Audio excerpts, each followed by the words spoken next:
ఉన్న బంగారాన్ని విడిపించి ఆ రోజు ఆన్లైన్ రేటుకే మేము కొంటాం. Sharma gold company. ఈరోజు ఇంట్లో చేసుకునే పూజా విధానం కూడా ఒకసారి మాట్లాడుకుందాం అమ్మగారు. ఎందుకంటే అందరం మంటపాలకి వెళ్ళలేకపోతాం కదా. ఇంట్లో అసలు ఏ విధంగా మనం మొదలు పెట్టాలండి?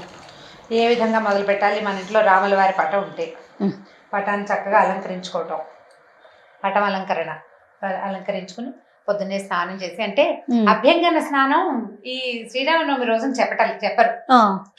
శ్రీరామనవమి రోజు పరిశుద్ధంగా ఉండటమే, శుభ్రంగా ఉండటం, తల స్నానం చేయమంటారు. కానీ మనం ఉగాది పర్వదినానికి మాత్రం అనుకుంటాం కదండి అభ్యంగన స్నానం చేయాలని.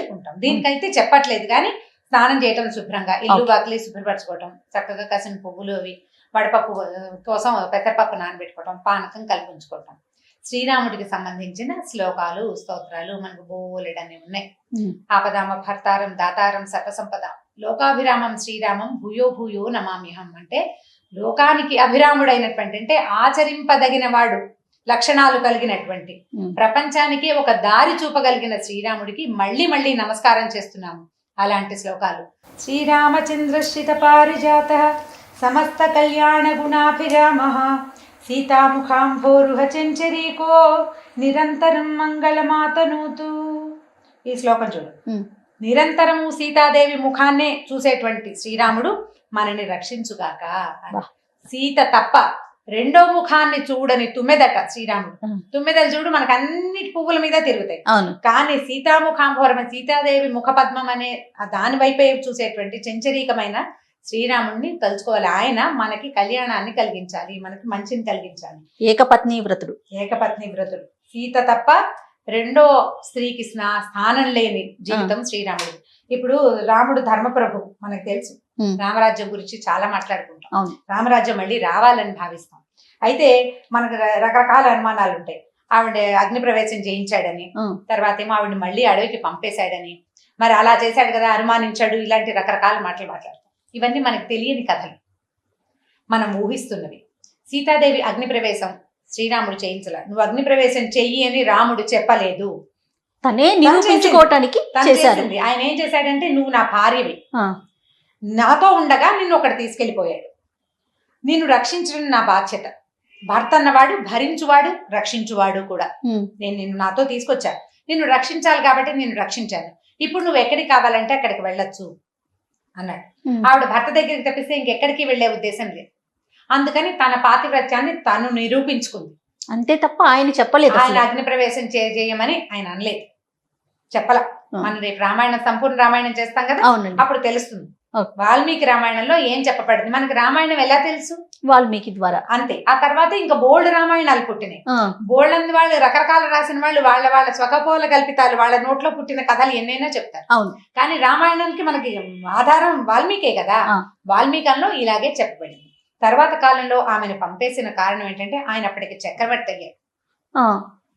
ప్రపంచమంతా ఇలాంటి మాట అనుకుంటోంది కాబట్టి సీతా పరిత్యాగం జరిగింది. ఆ పరిత్యాగం కూడా ఆవిడ నేను అడవులకు వెళ్ళదలుచుకున్నాను అని చెప్పింది, ఋష్యాశ్రమానికి వెళ్ళదలుచుకున్నానంది. అందుకని పంపించాడు. ఆయన పరిత్యజించి అవమానించి అనుమానించి చేసింది అయితే లేనే లేదు. అయినా కూడా పోనీ ఆవిడ వెళ్ళిపోయింది, ఆయన ఇంకో పెళ్లి చేసుకున్నట్టుందా కథలో? ఎక్కడా లేదు కదా. కాబట్టి ఇప్పుడు సీతను పరిత్యజించాడు, అవమానించాడు అని అనకూడదు. ఇప్పుడు అవమానం అంటే ఏమిటి? ఆమెను పంపేసి ఈయన ఇంకో పెళ్లి చేసుకుంటే అవమానించినట్లు. ఆ పని జరగల. కాబట్టి వాటి మీద పైగా ఏంటంటే, ఈ సీతారాముల చరిత్రను ఋషి చెప్పినటువంటి విషయం. అప్పుడు జరిగింది ఆయన చెప్పాడు.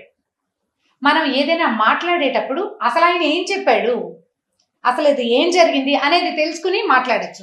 మనం మధ్యలో చూసిన రకరకాల వ్యవహారాలను బట్టి మనం మాట్లాడేసేయకూడదు కదా, మూలంలోకి వెళ్ళాలి కదా.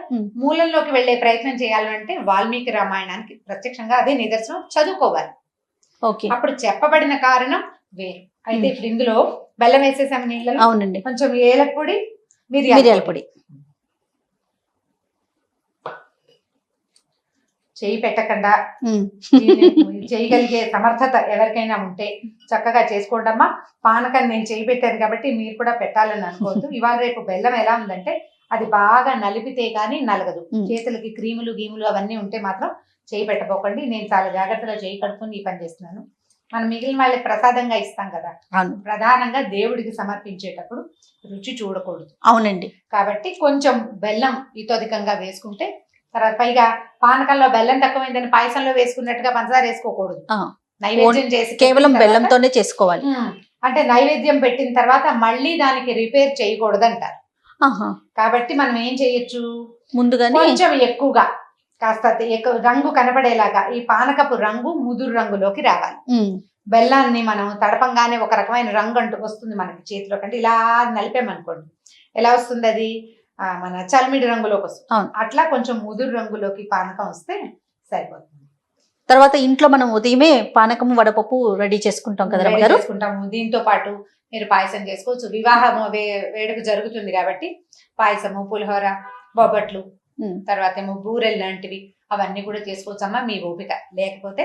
సులువుగా ఏంటంటే పాయసము, వడపప్పు, ఒక కొబ్బరికాయ కొట్టడము, కసిన అరటిపళ్ళు, 4 పదార్థాలు, ఆ పాయసం కొద్దిగా ఏదైనా చిన్నగా తీయటి పదార్థం చేసుకుంటే అది కూడా చేసుకుని రాముల వారి దగ్గర ఈ మన ఎక్కడైతే మన దేవతార్చన జరుగుతుందో అక్కడ మనం రాముల వారి పటానికి అర్చన చేసుకోవటం.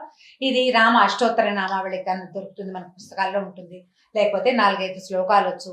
ఇవి రావు మనకి, ప్రత్యేకంగా చెప్పుకునే స్తోత్రం ఒక శ్లోకం ఒకటి ఉంది, అది చేద్దాం. మా అందరికి విష్ణు సహస్రనామం వచ్చిన వాళ్ళే ఇవాళ రేపు చాలా మంది ఉంటారు. అవునండి. అయితే ఈ విష్ణు సహస్రనామంలో చివరి శ్లోకాల్లో చెప్పి అవును, ఏమడిగింది, పార్వతీదేవి అడిగిందట, మొత్తం ఎలాగా లఘువైన ఉపాయం ఏమిటి, ఎట్లా మనం సహస్రనామాన్ని లఘువైన ఉపాయం